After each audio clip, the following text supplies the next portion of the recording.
आज हम पढ़ेंगे हमारे अगले कवि सूरदास के बारे में। सूरदास भक्ति काल की सगुण धारा यानी कि जिसमें परमात्मा के स्वरूप का वर्णन किया गया है कि कृष्ण भक्ति शाखा के प्रमुख भक्ति कवि के रूप में जाने जाते हैं। यानी कि सूरदास सगुण धारा की कृष्ण भक्ति शाखा के प्रमुख कवि हैं, यानी कि वो श्री कृष्ण के भक्त हैं। इनके जन्म स्थान एवं जन्म काल के बारे में मतभेद है, यानी कि इतिहासकार इस बात पर एक मत नहीं है कि इनका जन्म कब हुआ और कहाँ हुआ। अधिकतर विद्वानों का मत है कि इनका जन्म सन 1478 ईस्वी में दिल्ली के निकट सीही ग्राम में हुआ। पर ज़्यादा से ज़्यादा जो इतिहासकार हैं, विद्वान हैं, उनका कहना है कि इनका जन्म 1478 ईस्वी में सीही नामक गांव में हुआ। महाप्रभु वल्लभाचार्य के द्वारा उन्हें वल्लभ संप्रदाय में दीक्षित किया गया। यानी कि सूरदास जी ने अपनी शिक्षा कहाँ से प्राप्त की? वल्लभाचार्य के द्वारा उनके वल्लभ संप्रदाय में। इनके जन्म से अथवा बाद में अंधे होने के विषय में अलग अलग मत हैं, यानी कि जो सूरदास थे उन्हें आँखों से दिखाई नहीं देता था। इस बात पे भी मतभेद है कि उन्हें कब से दिखाई नहीं देता था, वे बचपन से ही अंधे थे या फिर बाद में किसी बीमारी वश वे अंधे हुए। हिंदी साहित्य के इस महान कवि का निधन 1583 ईस्वी में मथुरा के पास पारसोली ग्राम में हुआ। अब हम जानते हैं सूरदास की रचनाओं के बारे में। वैसे तो सूरदास की लगभग 25 रचनाएं मानी जाती हैं, किंतु आधुनिक आलोचकों ने पर्याप्त अनुसंधान के बाद इनकी 3 रचनाओं को ही प्रमाणिक माना है। इनकी 3 मुख्य रचनाएं हैं सूरसागर, सूरसारावली, साहित्य लहरी। अब हम जानते हैं हमारे पाठ के बारे में। प्रस्तुत संकलन में महाकवि सूरदास के वात्सल्य भाव से संबंधित पद लिए गए हैं। यानी कि जो हमारा पाठ है सूरदास के पद, इसमें सूरदास ने वात्सल्य भाव होता है माता पिता के द्वारा जो स्नेह मिलता है, प्यार मिलता है, उस भाव को वात्सल्य भाव कहा जाता है। उससे संबंधित ही पद दिए गए हैं। पहले पद में यशोदा श्री कृष्ण को पालने में झूला झुलाकर और लोरी देकर सुला रही है। श्री कृष्ण कभी पलकें मूंद लेते हैं तो कभी व्याकुल हो उठ जाते हैं, तब यशोदा फिर से उन्हें सुलाती है। दूसरे पद में यशोदा श्री कृष्ण को दूर न खेलने जाने के लिए कहती है। तीसरे पद में माँ यशोदा श्री कृष्ण को चोटी बढ़ने का लालच देकर बहाने से दूध पिलाती हैं, तो श्री कृष्ण चोटी न बढ़ने से चिंतित हैं। चौथे पद में श्री कृष्ण माँ से गायें चराने जाने के लिए हठ करते हैं। इस प्रकार सभी पदों में वात्सल्य रस अपनी चरम सीमा पर दृष्टिगोचर होता है। सूरदास की भाषा ब्रज है। अवधी और पूर्वी हिंदी के भी शब्द उनकी रचना में मिलते हैं। गीति तत्व की विशेषता उनके पदों में साफ दृष्टिगोचर होती है। अब हम हमारा पाठ शुरू करते हैं। सूरदास के पद। हमारा पहला पद है जसोदा हरि पालने झुलावे, हलरावे दुलराई मलहावे, जोई सोई कछु गावे। यानी कि इस पद में सूरदास जी कहते हैं कि श्री यशोदा जी श्याम को यानी कि अपने कृष्ण को, अपने कान्हा को पालने में झुला रही हैं। कभी झुलाती हैं, कभी प्यार करके पुचकारती हैं और चाहे जो कुछ भी गाती जा रही हैं। वे गाते हुए कहती हैं मेरे लाल को आओ निंदरिया, यानी कि हे निंदिया रानी, मेरे लाल को जल्दी से आओ और आकर सुला दो। काहे नहीं आवे सुबावे, तुम क्यों नहीं आ रही हो? तो काहे नहीं बेगही आवे, तो को कान्हा बुलावे। यानी कि इन पंक्तियों में यशोदा जी कह रही हैं कि निंदिया रानी आओ और आके तुम क्यों नहीं मेरे कान्हा को सुलाती, तुम क्यों नहीं आती, देखो तुमको कान्हा बुला रही हैं। कभुक पलक हरि मूंद लेत हैं, हरि मतलब श्री कृष्ण। कभी कभी कृष्ण आँख पलक बंद कर लेते हैं।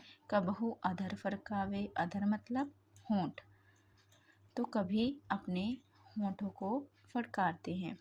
सोवत जानी मोन वह रही रही, कर कर सैन बतावे। यशोदा को लगता है कि कन्हैया सो गए हैं, तो वह सबको संकेत करके, अपनी गोपियों को संकेत करके बताती है कि वे सो गए हैं। यहीं अंतर अकुलाई उठे हरि, और इसी बीच व्याकुल होकर कन्हैया उठ जाते हैं। जसुमती मधुरै गावे, और उन्हें सुलाने के लिए फिर से यशोदा माँ मीठे गीत गाने लगती हैं। जो सुख सूर अमर मुनि दुर्लभ, यानी कि जिस सुख को प्राप्त करने के लिए बड़े बड़े मुनि और देवता भी, उनको ये सुख प्राप्त नहीं होता, बहुत ही दुर्लभ है। सो नंद भामिनी पावे, वो सुख मैया यशोदा को, जो नंद की पत्नी है, वामिनी मतलब पत्नी, उन्हें प्राप्त है। तो यहाँ पे श्री कृष्ण की माता होने का सुख की बात कही जा रही है कि कन्हैया के पालन पोषण का जो सुख बड़े बड़े देवताओं और मुनियों को दुर्लभ है, वो सुख नंद की पत्नी यशोदा को मिल रहा है। हमारा दूसरा पद है, इसमें सूरदास जी कहते हैं, कहन लागे मोहन मैया मैया, यानी कि अब श्री कृष्ण माँ यशोदा को मैया कहने लगे हैं। नंद महर सो बाबा बाबा, अरु हलधर सो भैया, और नंद महाराज जो ब्रजराज हैं, ब्रज के राजा हैं और उनके पिता हैं, उन्हें वह बाबा बाबा, अरु यानी कि भाई, हलधर यानी कि बलराम, उन्हें भैया भैया कहने लगे हैं। ऊंचे चढ़ चढ़ कहत जसोदा, ले ले नाम कन्हैया। यशोदा ऊंची अटारी पर चढ़कर कृष्ण को पुकारती हुई कहती है, कन्हैया दूर खेलन जिन जाहू, लल्ला रे मारेगी काहू की गैया, कि हे कन्हैया ज़्यादा दूर खेलने के लिए मत जाना, किसी की गैया तुझे मारेगी। गोपी ग्वाल करत कोतूहल, घर घर बजत बधैया। गोपियाँ और गोप आनंद का तुंग मना रही हैं, घर घर बधाइयाँ बज रही हैं। सूरदास प्रभु तुम्हारे दरस को, चरणन की बलि जाया। सूरदास जी कहते हैं, प्रभु आपके दर्शनों के लिए मैं आपके चरणों पर ही निर्छावर हूँ। हमारा अगला पद है, मैया कबहू बढ़ेगी चोटी, किति बेर मोहे दूध पियत भई, यह अंजू है छोटी। इस पद में सूरदास जी कहते हैं कि कन्हैया अपनी मैया से शिकायत करते हुए कहते हैं कि मैया कबहू बढ़ेगी चोटी, की मेरी चोटी बड़ी कब होगी। किति बेर मोहे दूध पियत भई, मुझे दूध पीते कितना समय हो गया है, लेकिन ये तो अभी भी छोटी है। तू जो कहत बल की बेनी ज्यों, हवे है लंबी मोटी।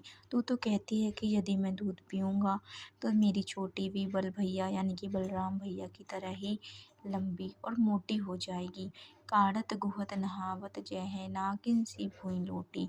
और कंघी करते हुए, गूंदते हुए और नहाते हुए जैसे सर्पनी यानी कि नागिन ज़मीन पर लेटती है, ऐसे ही मेरी चोटी लेटेगी, पर ये तो अभी भी छोटी है।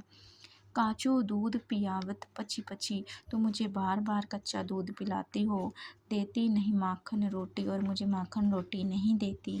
सूरदास चिरजीवो दो भैया, हरि हलधर की चोटी। सूरदास जी कहते हैं कि इन दोनों भाई कन्हैया और बलराम की जोड़ी अनुपम है, अनोखी है, ये दोनों सदा चिरंजीवी रहें।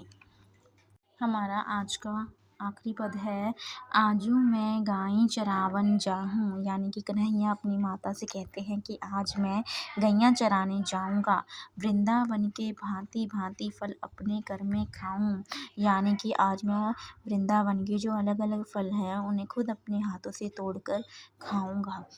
ऐसी बात कहो जाने बारे, देखो अपनी भांति। मैया कहती हैं कि जरा अपनी ओर तो देखो, ऐसी बातें मत कहो। तनक तनक पग चली हो कैसे, कि तुम्हारे छोटे छोटे पैरों से तुम वन में कैसे जाओगे। आवत हवे है अति रात, और वहाँ से आते आते तो तुम्हें बहुत रात हो जाएगी। प्रांत जात गैया ले चारण, घर आवत है सांझ। जो गोप है वो गैया चराने सुबह सुबह जाते हैं और उन्हें आते आते सांझ यानी कि शाम हो जाती है। तुम्हारे कमल बदन को मिला है रेंगत घामई मांझ, और तुम्हारे इस कोमल से बदन ने धूप की वजह से ये मलिन हो जाएगा। और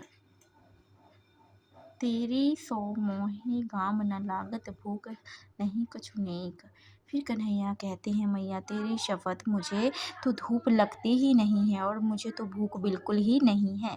सूरदास प्रभु कहो न मानत पर्यो अपनी टेक। सूरदास जी कहते हैं कि कन्हैया किसी की बात नहीं मानते और अपनी बात पर अड़े रहते हैं। तो ये थे हमारे पद। आई होप आपको सारे पद अच्छे से समझ आ गए होंगे।